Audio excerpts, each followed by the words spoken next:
ঘটনাটা প্রথম ওরা মিছিল করে আসছে রোড শো, আমি ওপরে ছিলাম, আমি জনপ্রতিনিধি এসিবিএলের উপপ্রধান। তো ওনারা আমার বাড়ির সামনে আর এখানে কিছু কুলবাদপুর কিছু ছেলে আছে আমাকে চেনে, ওরা আমার জাত তুলে এসে বলে গালাগাল করে। আমি তখন ওপর থেকে নেমে আসি, নেমে এসে ওদের প্রতিবাদ করি, ভাই আমার জাত তুলে গালাগাল করছিস কেন? ওদের জিজ্ঞাসা করি, ভাই গালাগালটা কেন করছো? তো ওর প্রতি উপপ্রধান তুই চুরি করেছিস হ্যান ত্যান এরকম ব্যাপার নিয়ে আমাকে যখনই বলতে আমি বিমান ঘোষকে প্রতিবাদ করি যে দাদা আপনার ছেলেরা আমার মারধর করছে, আপনি কেন করলেন? তো উনি তখন বিমান ঘোষ ডাইরেক্ট ধরসালাকে ধরতে আরও ছেলের উপর ছেপে আমার উপর ছাত্র করে মারধর করে প্রচুর মারধর করে আমার এখানে চাংতলা করে টানতে ওখানে নিয়ে গেছে, প্রচুর মারধর করে। হ্যাঁ, বিমান ঘোষ পূজা করেই এসে হচ্ছে, নাহলে এখানে কোনো অশান্তি ছিল না। উনি নিজে লাগিয়েছে বিমান ঘোষ নিজের দায়িত্বে। বিমান ঘোষের গুন্ডা বাহিনী যাওয়া ছিল ওর সাথে, লাঠি হাতে যেতে ওরা লাঠি এখান থেকে লাঠি নিয়ে এসে সব মানে 4-5 জনকে মেরেছে। আমাকে প্রথম মারধর নিয়ে আমার বদির সামনে বদিকে নিয়ে যায়, তাকেও মারধর করে। তারপরে আর ওই যে আমাদের ওখানে যে উজ্জ্বল আছে, উজ্জ্বল পণ্ডিত, ওর নেতৃত্বে আর হয়েছে বিমান ঘোষ উজ্জ্বল পণ্ডিত বলে যে ধরসালাকে মার, তোদের পঞ্চায়েতের উপপ্রধান এসি বেল্টের ছেলে মার ওকে, তখন শুরু করে দেয়। আমাকে বাঁচাতে গিয়ে না জোর ধর মারধর করে, হাতে বলছে। বাড়ি আমার বদিকে মেরেছে, এই ভাইপোকে মেরেছে, আর একটা ভাইপোকে মেরেছে, 5 জন।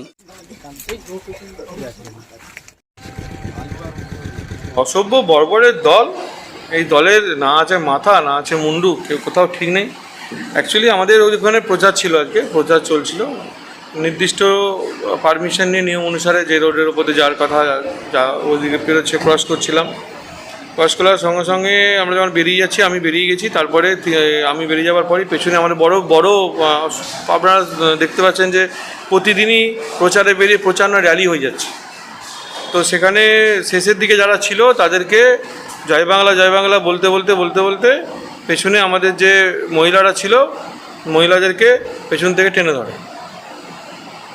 টেনে ধরার পরে তারপর আমাদের সবাই গিয়ে ওখানে বাকবিতণ্ডা হয়, হওয়ার ফলে তারপর চলে আসে এখানে।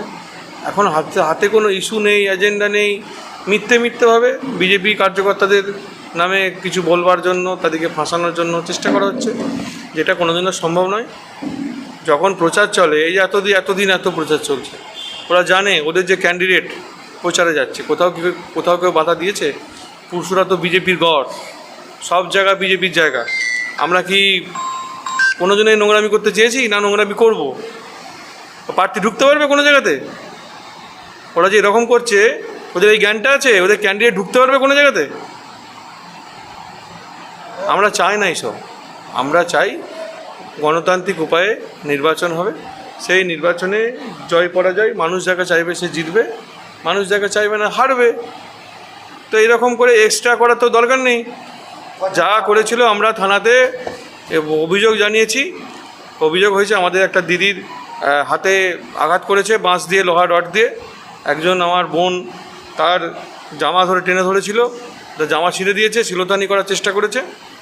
তো আমরা নির্দিষ্ট নিয়ম অনুসারে থানাতে অভিযোগ জানিয়েছি এবং থানার পুলিশ অফিসার যিনি আছেন ইনচার্জ, তাকে বলেছি যে এখানে যারা ছিল তাদের নাম উল্লেখ আছে, তাদেরকে যেন আজকে সন্ধ্যের মধ্যে অ্যারেস্ট করে নেওয়া, নইলে কিন্তু আইন শৃঙ্খলা রক্ষার দায় শুধু বিজেপির নয়।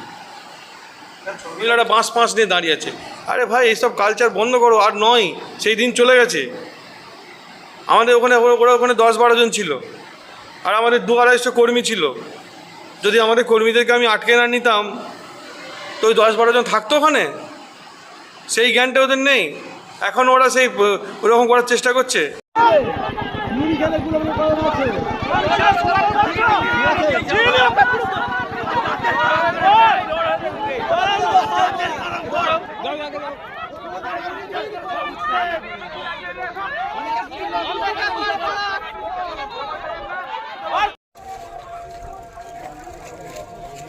ইটের গাদা ছিল, ইটের গাদা থেকে ইট নিয়ে হাতেতে দিয়ে দিয়েছে। হাতে আবার ইট একটা পুরুষ জামাটা ছিঁড়ে দিয়েছে।